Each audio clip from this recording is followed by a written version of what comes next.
We'll have Kyle, Devin, and Tristan here. Lincoln, as a freshman, we'll let him take a pass on the first time around, but he's done a great job, just coming in and kind of getting thrown to the wolves a little bit this summer with Coach Mick in the weight room and trying to figure out how to take a snap just, with the guys out there when, they're out there working and throwing on their own. But he's doing a good job. But all three of these guys have done a great job this summer.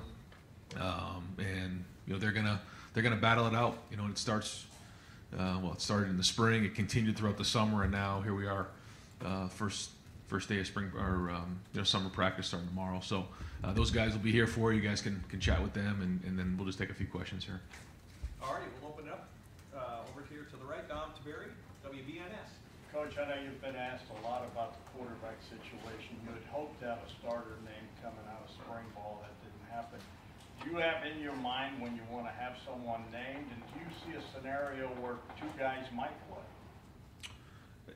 You just never know how it's all going to shake. We've had this situation before. We kind of mentioned this last week a little bit where, we had with going back with CJ, going back with Justin, Dwayne, where after the first couple weeks of fall practice, we felt like somebody emerged, and then we went with the starter. But that evaluation continued into the season. Remember that first year with CJ? It was, into the third game, he kind of had that shoulder issue, and then Kyle played in that game, and then CJ went back in. So you just never know how things are going to go. But in an ideal world, you'd love to have somebody emerge after the first week or two, and we usually have that scrimmage on that second week on that Saturday, and usually have a pretty good feel. I remember when I was playing college football, and we had a competition between me and somebody who was a couple years ahead of me, and it went all the way down to that last scrimmage, and then it kind of went into those first few games, and I was named the starter, and then it continued to be the starter. But so every situation is different, but again, if you're asking for an ideal situation, you'd love, again, for somebody to emerge here the first couple weeks, and then they're taking the majority of the reps with the ones as you head into the game week. Right behind him, Clay Hall, WSYX. A little departure here, but there seems to be this drumbeat about expansion. Can you tell us what you know or hear about the Big Ten possibly adding teams in the not-too-distant future? I don't know. You may know more than me. You hear different things going on out there, and certainly I know the Big Ten, wants to position themselves well in the future. By adding USC and UCLA, it's become a national, coast-to-coast conference, and I know that, we want to make sure that, we're, in the next decade or 2 decades down the road, we're in the best position to be the best conference in America. That's all I know. And I know that there's rumors out there, but that's all. I think there will just be 1, 2, or 3 or maybe 2 in the not too distant future. You're starting to see conferences become a lot bigger than they ever have. That's for sure. But yeah, it's like tomorrow's the first day of practice in football, and that's kind of where my focus is right now. But you're right. Every year it just changes so much. Sometimes it's hard to grab onto. Hey, folks, I'm going to ask if just coming off of Media Day last Wednesday, if we could, I'd like to keep it to just one question per, because I've got like 25 people that already want to ask today. So let's go one and done, and if we can squeeze a couple more in at the end, we'll do that. Kellyanne Stitz, WSYX. You guys added the Northwestern transfer Ohio native, Nigel Glover. What does he add to the program, and is it likely he'll take a red shirt? Yeah, so I think by NCAA rules, I can't talk about any type of situation like that with NCAA rules. So before I comment on that, I want to make sure that I'm okay. Yeah. Bill Landis, the podcast. Ryan, do you remember how many weeks into your first season at UNH that battle carried out before you were named? I think it was 3 weeks in. Yeah, I was actually thinking about that the last couple of days. I think it went all the way to that last scrimmage, that third week. Yeah. But then into the season as well, or? Yeah, and then I got named the starter for the first game, and then it kind of went from there, and never looked back really. I'm just wondering, because you've gone through, not every head coach that has to make a decision like this has actually gone through it as a player. I'm just wondering maybe how that informs your decision-making process as you make the choice. Yeah, it does. I think that's part of the position just in general of quarterback. There's so many things that come with it, and when you've gone through it, not at this level, but still playing college football and being around the position, there's so much that goes with it, and you don't know until you're actually in a game. I mean, to sit here and say we went into that Minnesota game with CJ saying that he was going to be a Heisman Trophy finalist in 2 years, or 1 year for the next 2 years, that wasn't true. Shoot, after the first half, I was like, I don't know what's but you just kind of figure it out and you keep growing and you keep building. Everybody's different. All those guys are different. I think I'm just thinking about since we've been here with Dwayne was in a couple of situations, the rivalry game, where you kind of knew a little bit what you had going into the season. Justin Fields, a totally different situation. Hadn't played a lot of football, but we knew he had a really high ceiling. These guys are a little bit different. The good thing about both of these guys is they've been in the system for a little while. So, Kyle is into year 3 and Devin into his second year. So that's good. They know the system, but now they have to go play. And, when do you really know? Once you start playing games. But I think that's part of it is playing the position, coaching the position, and just seeing things in practice that you're projecting to say, okay, we think that based on what we're seeing in practice that they're going to do well in the games. If you don't know until the game starts, can you envision a scenario where you don't make a choice and you play them both the first few weeks? I mean, I can. Yeah, I mean, somebody has to emerge to be the starter for sure. Yeah, and if you don't know, then you just keep pushing forward. I'd like for somebody to step up and for that to happen, but you just don't know.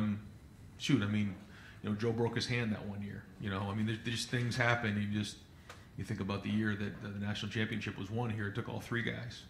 So the message to that room is going to be that we need to be the best quarterback room in the country.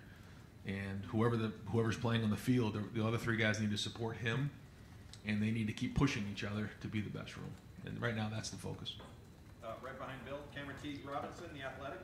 Brian, at the end of the spring game, you mentioned how much better the secondary had been that spring. They're breaking on balls more. What do you need to see from that group this in fall camp to see that they're taking that next step? Yeah, it's continued into the summer. Just the competitiveness. A lot of the stuff that Mick's been doing in the off season is all about competition, and whatever it's been, whether it's a shuttle or lifting weights, it's about competition. It's about competing, and it's the same thing with the DBs is competing on the perimeter, making tackles, getting their hands on balls.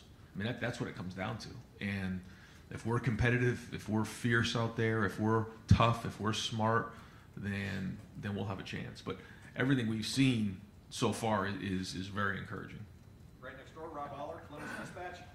Ryan, on this whole quarterback decision, how much of this is eyeball test and gut versus analytics and getting into the minutiae of mechanics, and where do you ultimately make that decision? Yeah, I think it's probably the first part, but we're going to chart everything. We're going to chart one-on-ones. We're going to chart 7-on-7. We're going to chart competitive teamwork. All of that. We're going to chart drives. Turnovers. So that part is kind of the analytics part of it. And then, like you said, there's the eyeball test of just what do you see. When someone walks in the huddle or before a drive or on that 3rd and 3 or in the red zone when the game's on the line. What's that going to look like? Because to me, that's where quarterbacks are at their best. When you have to win the game, they're the most competitive guy on the field. And I think where we got, Dwayne, I think about like all the way to that Maryland game where he had to really go win the game with his feet. You think about the Clemson game with Justin when he took that hit and came back and throw 6 touchdown passes, or just the way that CJ attacked that last game against Georgia. Like, that's what we want. We want the most competitive guy on the field. And it doesn't happen overnight, but that's what we're working towards. And like you said, I can't sit here and tell you like there's a certain statistic or analytic that we can say, yes, this is going to be our guy. And so we'll just keep working towards it. Tony Gervin, Buckeye Huddle. Ryan, how does the battle for the scout team quarterback shake out, and what did Lincoln give you there? Yeah, I think he can really help us, especially with some of the quarterbacks we see that are more athletic. It's one thing to go through a drill with a quarterback that maybe can't disconnect, but when you're reading a defensive end or you're scrambling or those type of things, to have somebody who really can mimic what the other quarterback's going to do, that's really good. It's different. The guys in the back end have to cover a little longer. The guys have to pursue a little bit more. You got to cage the pocket a little bit. So all those things I think Lincoln can do. Who knows? I'm not going to put a limit on what was going to happen this year, but if it plays out the way we think it might, Lincoln will have a great opportunity to go against our defense and grow and learn. But I'll be surprised if he also doesn't have a chance to get in a game this year and get his feet wet. So we'll see. But yeah, to your point, I think that's going to be a weapon for us. Nathan Baird, Cleveland.com. You talked before about, I guess you were just kind of alluding to this. You said before that driving the offense for points is being like the crucial part of this evaluation. But as you're just saying, like with CJ last year, there's maybe a higher standard for doing those sorts of things under duress. Is it just things on a football field that you've been evaluating for a couple of years to make that decision, or are there things you're learning about these guys as people that factor into that? And can you kind of explain what that is? Yeah, no, a big part of it is who they are as people, what's going on off the field, what's going on in the locker room, because those guys have to believe in the quarterback, and that's a huge part of it. And it starts in the weight room. You guys have heard me talk about that before with Mick, and the guys see the work that's put in. They see the leadership, the ability to stand up in front of a group of guys and project and talk to them and lead them, and those all matter. We put that in front of the group in competitive situations to see who's going to win, and the team has to believe in the quarterback. And like you said, it's not all on the field, but certainly ultimately that's what it's going to come down to. Front row, Joey Kaufman, Columbus Dispatch.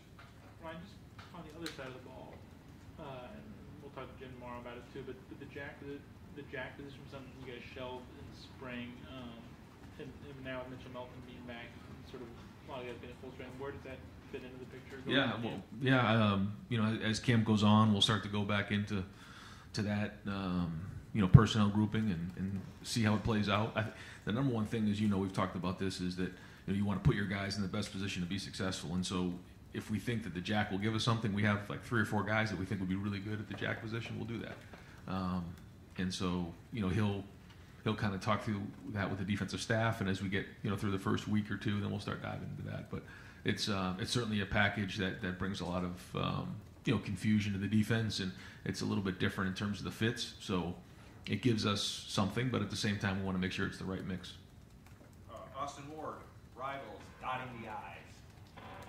Ryan, it seemed like most of the injuries and stuff that you were monitoring in spring were guys were going to be ready to go by training camp. Are there any that will limit, any that will carry over or limit some guys at all at the start of camp? And if not, how does that change competitions with having Evan back or Jacob James? Like, it's different than spring. Yeah. And how long could those last? You keep talking about the quarterback; those Right. are battles too. Absolutely, yeah. We're at full strength, so it's a big part of the preseason is getting the work you need, getting guys ready, but keeping them healthy and getting ready for that first game. But guys have worked hard to rehab to get to where we are, so we feel good about that. Now we're at full strength. I mean, we're 4 deep now in a lot of areas, and so we'll be able to at times go 2 fields where we can get reps on one field, reps on another, instead of trying to get 4 groups in. That'll allow us to get double the amount of reps in less time. So there's a lot more guys, and that means a lot more competition. And like you said, now where you may have had one other guy at your position, now you're gonna have 4 at the running back position, 5. So that's always good. It's always good to have competition in there, and that's what this whole offseason is about. Has been about competing. So we'll keep pushing that message forward. Dave Biddle, 24/7 Sports. Ryan, you talked about this a little bit at Big Ten Media Days, kind of paring down the rotation up front on the defensive line. Still rotating, but maybe using your best guys more in big games when the game's on the line. Can you expound on that a little bit, maybe how your conversations with Larry went with that? Well, I think we now have guys who have experience going into the season, and I think that they can handle a lot more reps. Now, we still have a long season to play, but it typically comes down to how many guys do you think can play at starter level, and those guys will play.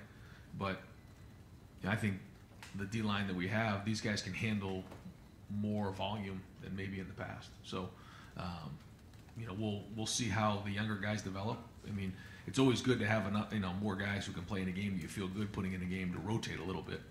But these guys can handle more, and I think you'll see them in there more. Stephen Means, Cleveland.com. When you first got here, you had a goal of turning Ohio State's quarterback early. You want the expectation to be Heisman Trophy finalists, first-round draft picks, and you're 3 quarterbacks into that. You've done that. Does that all build on the expectation of who comes next and maybe how you go about evaluating quarterbacks, whether it's in the recruiting trail or when you're going through a quarterback battle? Does it all add pressure to who comes next after that? Yeah, I mean, you can say it doesn't, but I think it does. Yeah, the expectations and standards are very high here. But that's at every position. But yeah, I mean, the guys that have come before have done an unbelievable job. So yeah, that is the expectation. We should be, playing for a national championship. We should be, Heisman Trophy finalists and a first-round draft pick. That's been the standard set, and we got to keep building on that. So, but what jumps out is that this doesn't happen. Just because you're the quarterback at Ohio State doesn't mean that all those things are going to happen. It takes a lot of hard work. It takes a lot of production on the field. You got to go put it on the field. It isn't just going to happen, and I think these guys understand that. But yeah, I mean, anytime you're going to be the quarterback at Ohio State, there's a lot of pressure. Dan Holt, Lebanon Warriors. Brian, it seems like you guys have kind of narrowed your pool a little bit in recruiting in terms of who you're focusing on, and maybe getting a little bit more aggressive in terms of bringing guys in through the transfer portal. Has there been a shift in philosophy there at all this year? It's just now that there's more people in the transfer portal, and it's a lot easier for people to go in and out of the portal. For some of our guys who decided that they wanted to maybe try to go play somewhere else. So there's a lot more movement, and so with that, there's just more availability, and there's sometimes more holes you have to fill. And so we just try to make sure we don't change our philosophy in that we want to find guys who fit Ohio State. You can't just throw guys in here; it's just not going to work. And so I think we found a nice group. They've assimilated well, and hopefully. Well, the guys we brought in, we've done pretty well with, and hopefully we can continue to do that. But there's a lot of pride in that locker room. So bringing somebody in, you have to be careful about that. So. Andy Anders, Buckeye Sports Bulletin. Yes, obviously the evaluation with Brian Hartline and calling plays is still ongoing. But looking back on your first year's calling plays at Temple at Boston College, what things were important in those summers and falls to get you ready to embrace that role effectively? Yeah, I've said it before. I think probably the easiest part of being a coordinator is calling the plays. If you were listening, that's pretty low. It's really about the day-to-day organization. It's about deciding what plays you're going to install. It's about organizing your staff to make sure that they install it properly. It's about organizing practice to make sure that every moment on that field is being done the way that you want it. Then watching the film and making the corrections. Identifying, where, your best players are. And then when you get into a game, so training guys to be ready to put in, to run the offense, the situations, there's just so many things that come up that you have to get prepared for. Then there's the game planning, making sure that, you have the right plays in, making sure that you've installed it the right way, that you practiced it the right amount of times, the right looks. Sometimes I made a mistake, plenty of times going into a game where you're practicing the defenses maybe you didn't see. You didn't prepare the guys properly. So I could go on for hours about all the things that come with being an offensive coordinator. The calling the plays, once that's done and it's on the board, I mean, you have a sheet of paper, and if it's on the sheet, it's good enough to call. Now, there is an art to it, and there's adjustments in game that have to be made, but it's all the other things that come with being a coordinator. And so I was fortunate enough to have really good guys around me that helped me with that. And, Brian's doing a really good job for the first time, in the first few months of doing that. And now this is his first preseason going through it. And the more he can do of that, then certainly allows me more opportunity to move around the program and do more. Second row left, Steve Hellwagen, 24/7 Sports. Yeah, Coach. Secondary, has gotten a lot of attention, and you added a couple transfers there. I know that Carter was injured a little bit in the spring, but is the hope that you have that kind of competition at all 5 of those spots going in, and what you're feeling about what that'll look like? Yeah, I think the corner position will be very competitive, but Denzel Burke has had a great offseason, so we're we're expecting him to have some of his best football this fall. Jordan Hancock's had a great offseason, but Davison and Lorenzo and Calvin and Jermaine and Jair. I mean, they, again, a lot of depth there, so very competitive. But then also at the three safety positions as well. So Lathan is the incumbent there at what we call the Bandit, and but Jair and Proc and Malik Harford's had a great offseason. You're going to see a bunch of guys in there, and then it'll be interesting to see how the nickel position competition gets sorted out as we get into that first game. Tanner did a lot of that for us last year, and that's an important position for us. Bill Rabinowitz, Columbus Dispatch. Eventually, you will name a starting quarterback, but how close do you think you are right now, and how close do you need to be to have either one of those guys be somebody that you're comfortable with? I mean, only one's going to start, sure. But how important is it that both are ready? No, I think it's a great question because, I remember a couple years back when we had a pretty loaded wide receiver or a quarterback room. I think we had Jack and we had CJ and I think we had Quinn and Devin came in. It was a busy room. I remember someone said, "Boy, you got a really hard decision. It's gonna be really hard on you." And what's hard is when you don't have quarterbacks who can play. What's easy is when you have guys who can play. You just got to figure out who the best one is. And I kind of feel like that's the way it is right now. But to say that they're ready to play right now, I don't know. I mean, we got to jump into this practice and figure out where we are in the first couple weeks. But I have a feeling that both guys are going to be starter level right away. I don't know. Halfway through the season, I don't know. I don't know how the journey is going to go. But you're right. I mean, it's a good problem to have if you have a couple guys that you feel like you can put into a game and can go play. But we're not there right now, and you just don't know how it's going to shake. Doug Maurice, the podcast. This is a logistical pre-question. Early in camp, will Devin and Kyle split the reps with the ones as you continue to figure this out? Yeah. Okay. Yeah. I saw someone say that one of the most important relationships in the building is between the play caller and the quarterback. As Brian works into this and however this transition goes, what do you want your relationship with the starting quarterback especially to be potentially in a world where maybe you aren't calling the plays on Saturday?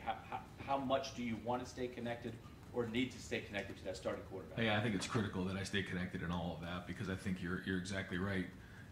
However we end up calling the plays or not, what matters is what the quarterback knows and how it's all tied in together. And so if we're all talking the same language and, when we game plan, if the quarterbacks understand exactly why something's being called and all those things, and that's why, I have to be in those meetings and will be in those meetings, throughout the whole season. That's to your point, to me, the most important thing because when you call a play, the quarterback should know exactly why are you calling the play.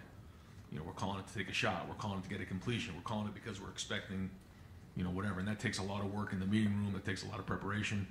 And so that's a part that I will be involved with. And just a clarifying follow-up that's tied to the first question. I don't know if we talk about this sometimes. It's like, hey, you're either going to be the play caller or Brian's going to be the play caller. And that's it. It's one or the other. Is this going to be like an emerging, your involvement, especially during the week, right, may lessen, may increase? It's not. Is it maybe not like a clean break? You make a decision one way or the other, but you are trying to figure this out during the course of the season. How much week to week you are directly involved with the offense or not? Yeah. It's not going to be a clean break for sure. That's just not going to happen that way. But as things go along and the more comfortable I think we all feel, then we go from there. But we did that a little bit with Kevin. My first couple years here, we kind of both were very much involved with it. So as long as everyone's communicating, everybody's on the same page. Because there's certain lessons you have to learn as you come up and do it. I went through it as a coordinator. I've done it as a head coach. And so you try to share your experiences. I'll try to share my experiences with Brian on a daily basis and Justin Fry. Both of those guys are very, very good. Joe Philbin has an unbelievable background of calling plays, organizing offenses. So he really can help as well. And usually you're just trying to give them, what you've learned, the scars that have come up over the years. And so over the season, it'll continue to evolve, and how much and how fast is still yet to be seen. We got time for one last question. Tim May, Letterman Row. Okay, this will be a compound question. You guys are beautiful. At the end of the last century, you were competing, like you said, for a starting job at New Hampshire. What were the thoughts that got you through that camp, and how many of those thoughts were also had butterflies in them? Then as the season progressed, I think at one point you had thrown 8 touchdown passes, but 10 interceptions or something like that. Yeah. And they stuck with you. You understand what I'm saying there? 1000%. In other words, once they made their decision, they stuck with you. So, I know that's like a convoluted. No, I know what you're question, but asking. How important is it Yeah. once you get to that point? What gets you to that point, and then the confidence the coaches show in you when you are going to have ups and downs? Yeah, I mean, ultimately you just have to go compete. And I think I got myself a little bit jammed up early on with a little bit of trying to be perfect. Yeah. And then what ended up happening is you start making interceptions because you're worried about being perfect instead of just going, compete, and playing.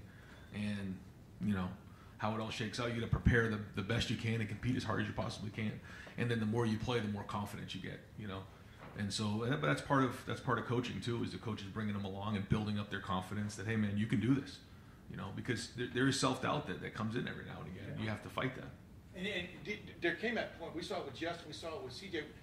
I watched the highlights of the 1999 New Hampshire team the other day. It got that way with you, where you all of a sudden you were out there bawling, as the old saying goes, right? I mean, when did that kind of evolve, and how important is it to get this guy to that point? Yeah, well, once you have a couple games under your belt and you start to play and you start to believe in it, and especially when you can get the rhythm of the game. If you haven't played a lot, getting a couple completions early, like I remember that first game at Minnesota, the first call, we tried to get into, spent a lot of time on that first play for CJ. It was like, it was an unbalanced, we moved the guy over just to throw a hitch, and he completed it. Like, okay, we got that under his belt. Because, all the thoughts that go through your head as a quarterback, and then once you find the rhythm of the game, your instincts just take over when you can stop thinking about things. And I think that's where, the experienced quarterbacks, they know what to expect, and they just kind of find the rhythm of the game and they throw and catch.